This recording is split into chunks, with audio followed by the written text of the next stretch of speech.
Welcome back to the channel folks, and to one of a series of videos on how to paint bolt action. And before I get started, I just want to give a quick shout out to Overlord Games, who supplied all the sprues for this series so far.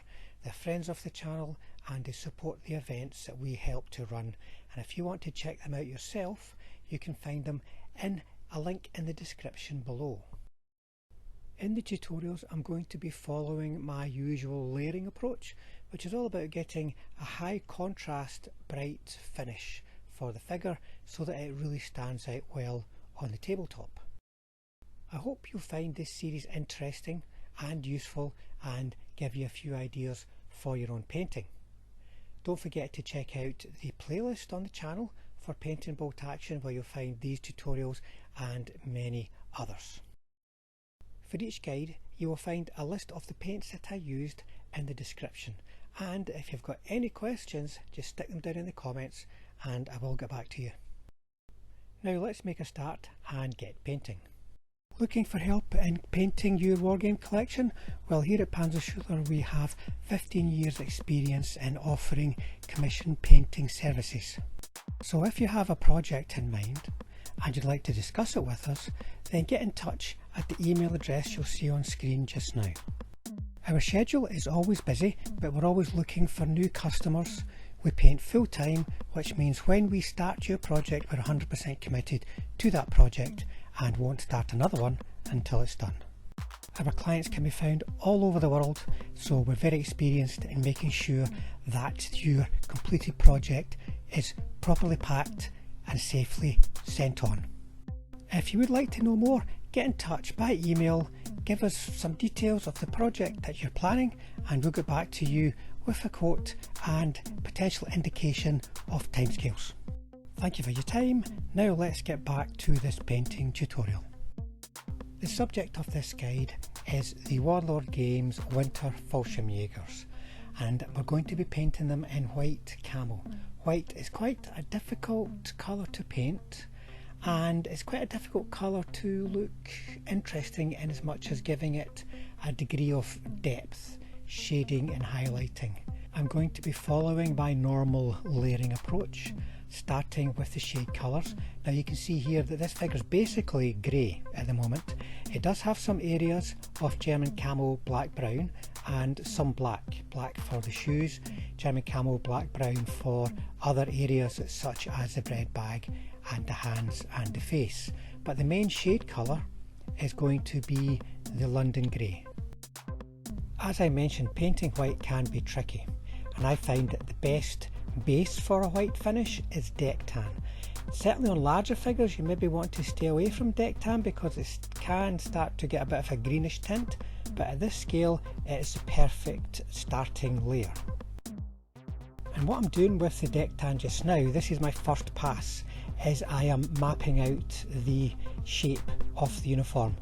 By that I mean I am finding all of the raised areas, the hems, the cuffs, the collars, all these kind of things, and I am just painting them. The next stage I will join everything up, so to speak. But this way I'm going to have a nice clear map, and that map not only will it allow me to catch all these raised areas, it will also allow me in the second phase, as you'll see, to cut into the shade so that this London grey that I've got is controlled and it's only the minimum amount left that I want to see, and it doesn't become a dominant colour. We want the deck tan here to be more of the shade colour than the London grey. The London grey is just for extreme depth and to define the joining areas, for instance, between the trousers and the tunic. Getting this first layer down is the most time consuming part of this layering process, especially when you're doing white, or if you're doing any other kind of light colour against a darker background. You're going to need to carefully build up your layers and not try to put too much paint on in one pass, or things are just going to look thick and gloopy. And what we are looking for is going to be nice, clearly defined, sharp contrasts between shade and highlights. So we need our layers to be nice, solid, opaque and even.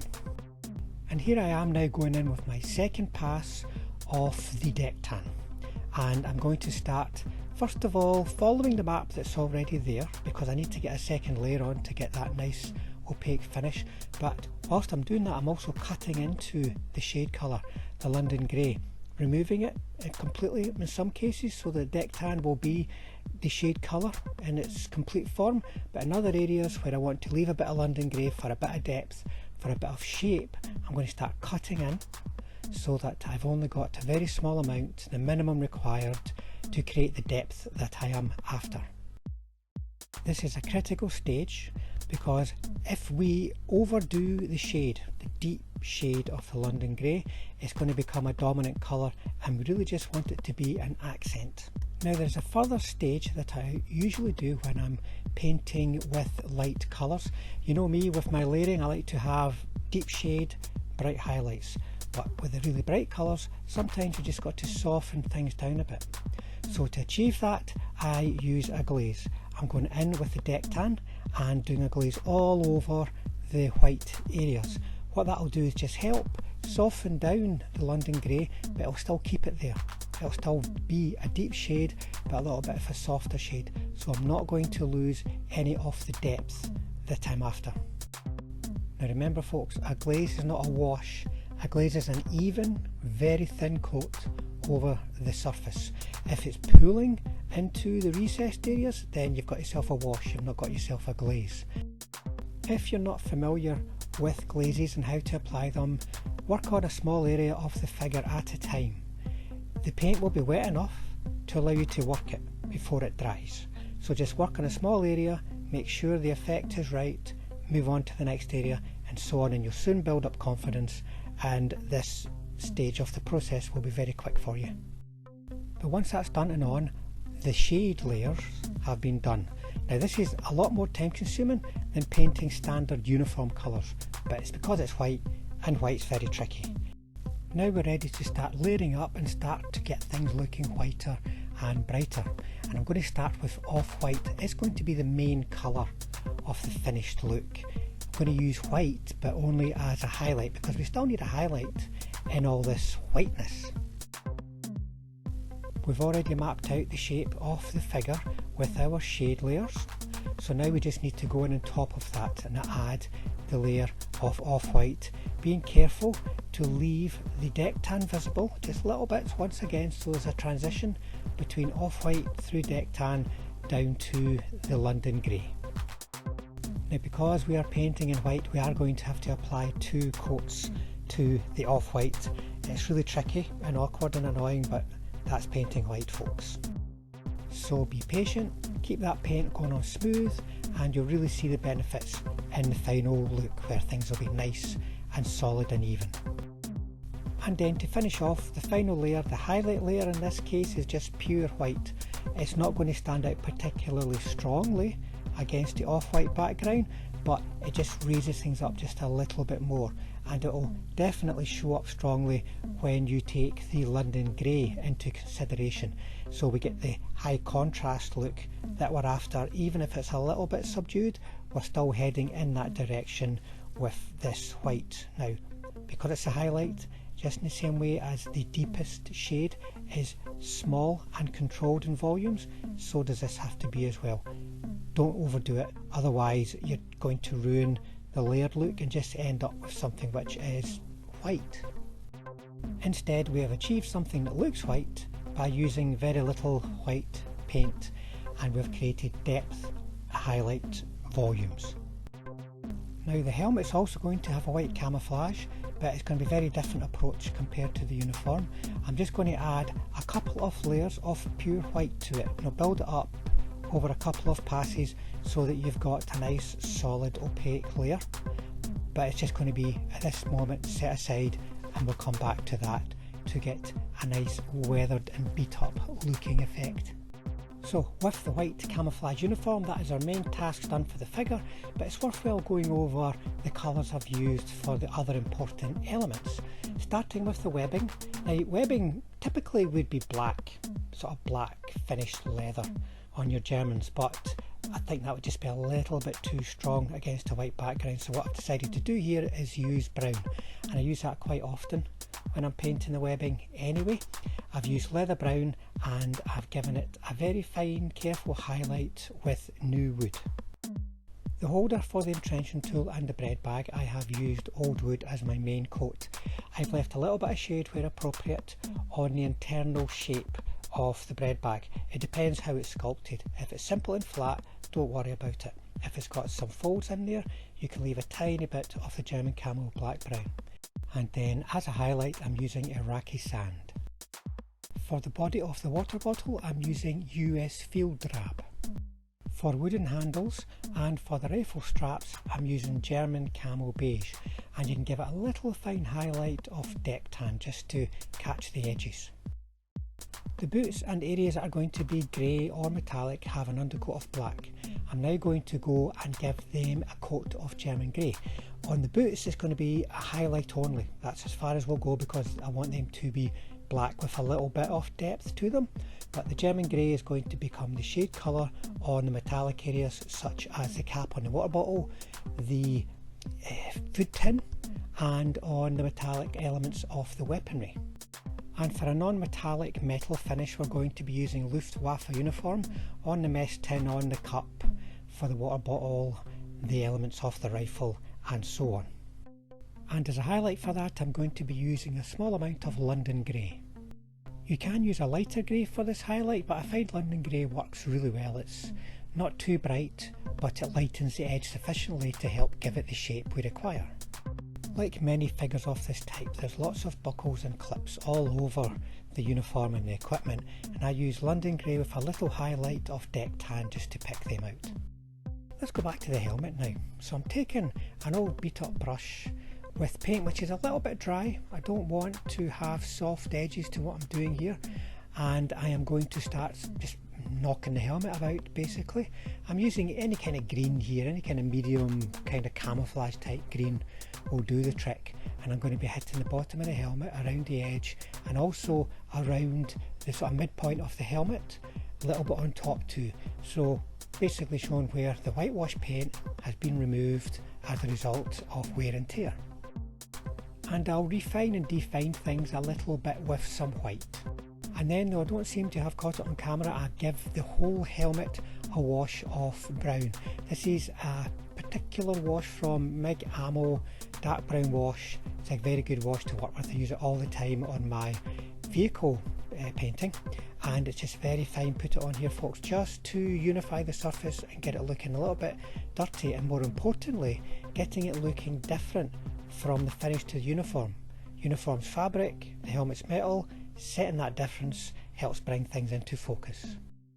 The ammo box, I've given a shade coat of old wood, and my main colour is going to be Middlestone with a very slight highlight of deck tan on the edges to give it a bit of shape. Just as there's quite a few buckles and clips across the figure, there's also quite a few straps, so it's worthwhile picking them out, and I'm just going to paint them the same way as I did the webbing.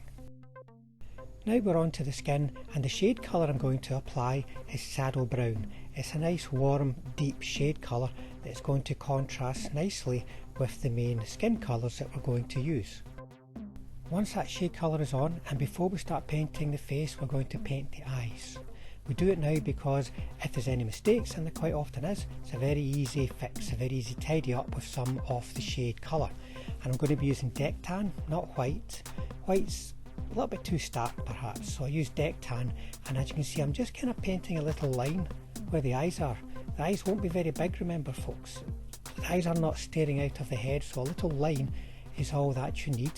And then once that's in place, I'm going to take some German Camo black brown and paint a little dot, or once again another little line through the white. That way we're going to get the pupil and a little bit of the saddle brown to fix up the edges. We're now ready to move on to the rest of the face without any worry of having to rework the eyes and then rework the face and then rework the eyes. We've all been there at some point. And for the main skin colour, I'm using Panzer Ace's Flesh Base. We've got to remember our layering technique when we're doing this. We're going to be making two passes. First pass to map things out, second pass to define things and get a nice opaque smooth finish. We're going to be picking out all those familiar details: fingers, thumbs, knuckles, the backs of the hand, the face. We've got the nose, lips, chin, cheeks, ears. And then to highlight little amounts of flat flesh. Just as with any other part of the figure, we don't want to overdo the highlights here. We don't want it to become a dominant colour, it's just an accent. So just go through and all those features we picked out, just give them a little bit more definition. Key points are going to be the knuckles, the ends of the fingers, the nose, under the eyes, lips, chin and cheekbones. And then one optional element you could add is a little bit of mud, a little bit of earth. This is a winter scene, so it could be muddy, you know, there could be melted snow. So I'm adding a little bit of wash, the same wash I used on the helmet, and very carefully adding it to the hems of the trousers, to the knees and to the elbows. That's as much as we need to do. Just add a little bit, see how it looks, and if you need to, add a little bit more, but keep it under control. Don't let it get out of hand, otherwise you're going to cover the whole thing in mud because you've been having too much fun. And that will be us for this guide, folks. I hope you found it useful. Give you a few ideas about painting those difficult white camo smocks. There's plenty more coming up in this series of videos and other bolt action subjects too. So if you want to make sure you don't miss out, hit the subscribe button and hit the bell button, and it means we'll definitely see you all on the next one.